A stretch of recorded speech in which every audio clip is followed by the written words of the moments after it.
then this is the drive for you. Canada's only all-season public road to cross the Arctic Circle, the Dempster Highway, is 740 kilometers, 458 miles, of unpaved road that traverses some of the most beautiful scenery on the planet.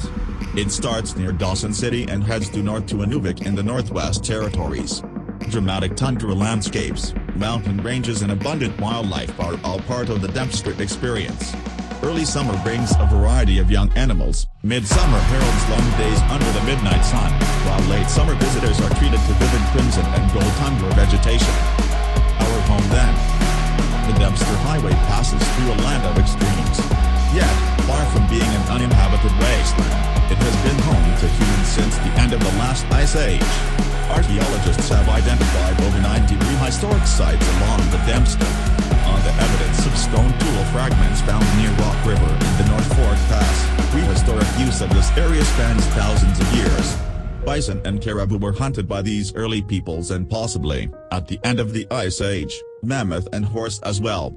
Patterns of land use indicate a history of hunting that has continued virtually unchanged to the present day.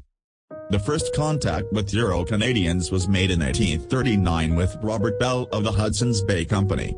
In the early 1800s, three Athabascan-speaking groups occupied the land: the Han, centered around the Yukon River, the Tetlitchin on the Upper Peel River and the Dugdugichin on the Upper Porcupine River. Geographical and cultural boundaries were relatively fluid, although there was a strong association with commonly used land. These people were great travelers, moving throughout the area along well-established trade and hunting routes. You are traveling one of them today. Our home now. The Gitchin were, and many still are, subsistence hunters who lived in family groups and semi-permanent settlements, moving on annual cycles to hunt, fish and pick berries. Only in the last 50 years or so have permanent communities been established. While the archaeological record gives us some insight into their lives, the strong oral tradition of the Gitchin peoples gives us their own history. Place names are one means of using the landscape to record that history and can be reminders of stories that are passed from generation to generation. Dugzay Highcan, Caribou Place, Creek, crosses the Dempster Highway north of the Arctic Circle. Dugzay is the Gitchin word for caribou and refers to the porcupine caribou herd migration. Hunters from northern communities in Yukon and the Northwest Territories are still drawn here for the annual harvest. The Arctic Circle. You have reached the Arctic Circle, an imaginary line around our planet at 66 degrees 33 north latitude. It marks the southern limits of the Arctic, land of the midnight sun. The line is actually the edge of a band of 24-hour sunlight that stretches from the North Pole to here at midnight on June 21st, the longest day of the year in the Northern Hemisphere. 6 months later, on the shortest day, it is the edge of a huge shadow that blankets the Arctic. On June 21st, you would not see the sunset here. On December 21st, you would not see it rise. As you go farther north, the number of days that this happens increases. At the North Pole itself, the sun does not set for 6 months, from the spring equinox to the fall equinox. For the next 6 months, the sun does not rise. These seasonal extremes are due to the 23 degrees tilt in the Earth's axis. As the Earth circles the sun, the Arctic is alternately tipped toward and away from its influence at different times of the year. Although the Arctic Circle can be located, it cannot be properly observed from the Earth's surface. This is the result of sunlight passing through the atmosphere. Gases in the atmosphere act like a giant lens to refract or bend the sun's rays, making it appear higher than it really is. For this reason, the midnight sun can be seen from places like the top of the dome near Dawson, well south of the Arctic Circle. Defined by the sun. The main physical characteristics of the Arctic are the extreme differences between the seasons, and the low levels of solar energy. Because of the Earth's curve, sunlight strikes the Arctic at a different angle than nearer the equator, and the energy within those rays is spread over a larger area. This lowers the amount of available heat. Solar energy is also lost when rays bounce off of the atmosphere, and still more is absorbed by the greater distance it must travel through the atmosphere. When the ground is covered with snow and ice, a highly reflective surface, up to 80% of the solar energy is reflected back into space. If it were not for warmth distributed from other part of the Earth by air movement and ocean currents, Arctic winters would be even colder than they are now.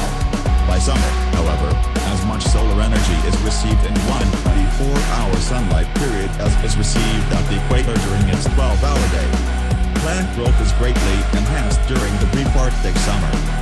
In the far north, on days in which the sun rises and sets, it does so at a shallow angle to the horizon.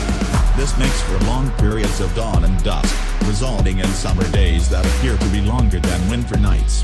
Summer visitors to subarctic destinations like Anchorage, Whitehorse, and Yellowknife delight in the experience known as white nights, when it is possible to read at midnight by natural light.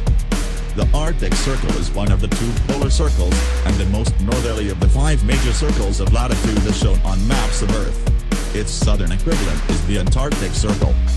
The Arctic Circle marks the southernmost latitude at which, on the December solstice, the shortest day of the year in the northern hemisphere, the sun will not rise all day, and on the June solstice, the longest day of the year in the northern hemisphere, the sun will not set. These phenomena are referred to as polar night and midnight sun respectively, and the further north one progresses, the more pronounced these effects become.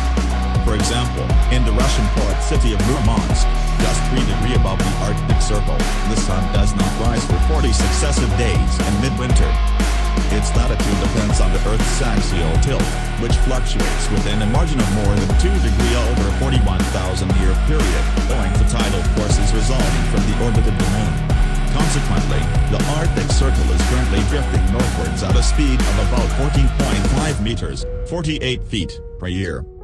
The Arctic Circle is the southernmost latitude in the northern hemisphere at which the center of the sun can remain continuously above or below the horizon for 24 hours. As a result, at least once each year at any location within the Arctic Circle the center of the sun is visible at local midnight, and at least once the center is not visible at local noon. Directly on the Arctic Circle these events occur, in principle, exactly once per year, at the June and December solstices, respectively. However, because of atmospheric refraction and mirages, and also because the sun appears as a disk and not a point, part of the midnight sun may be seen on the night of the northern summer solstice up to about 50 minutes, 90 kilometers, 56 miles, south of the Arctic Circle. Similarly, on the day of the northern winter solstice, part of the sun may be seen up to about 50 north of the Arctic Circle. That is true at sea level. Those limits increase with elevation above sea level, although in mountainous regions there is often no direct view of the true horizon.